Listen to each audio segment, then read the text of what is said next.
আসসালামু আলাইকুম, কেমন আছেন সবাই? আলহামদুলিল্লাহ, আমিও ভালো আছি। আমি আজকে লাউ দিয়ে চিংড়ি মাছ দিয়ে রান্না করব। এখানে আমি লাউটা কেটে নিয়েছি, আর এখানে পেঁয়াজ, কাঁচামরিচ আর টমেটো নিয়েছি। এখানে আমি অল্প তেল দিয়ে দিলাম। এখন আমি পেঁয়াজ মরিচ দিয়ে দিব এটাতে ভাজার জন্য।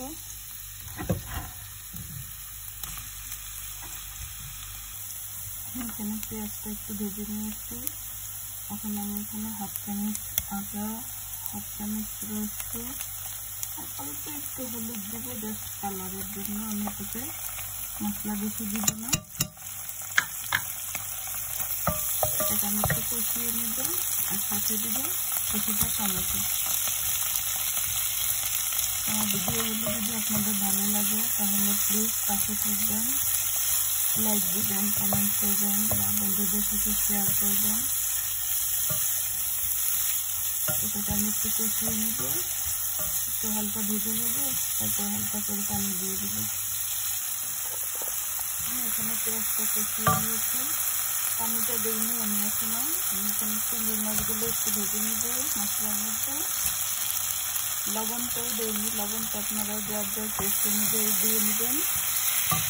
আর সবাইকে ধন্যবাদ যারা আমাকে সাপোর্ট করেন বা আমার ভিডিওগুলো দেখেন, তাদের সবাইকে অনেক অনেক ধন্যবাদ। আমি চিংড়ি মাছটা এখানে একটু কষিয়ে নেব ভালোভাবে। তারপর এটাকে আমি তুলে লাউটাকে একটু কষিয়ে পরে পানি দিব।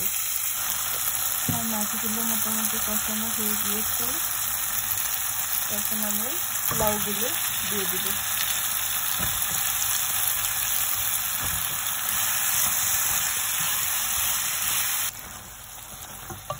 আমার লাউগুলো মোটামুটি কষানো হয়ে গিয়েছে।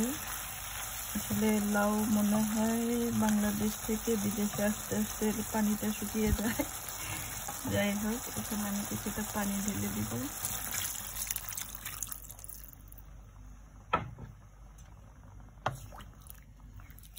জাস্ট অল্প একটু পানি ঢেলে দিলাম আর কি।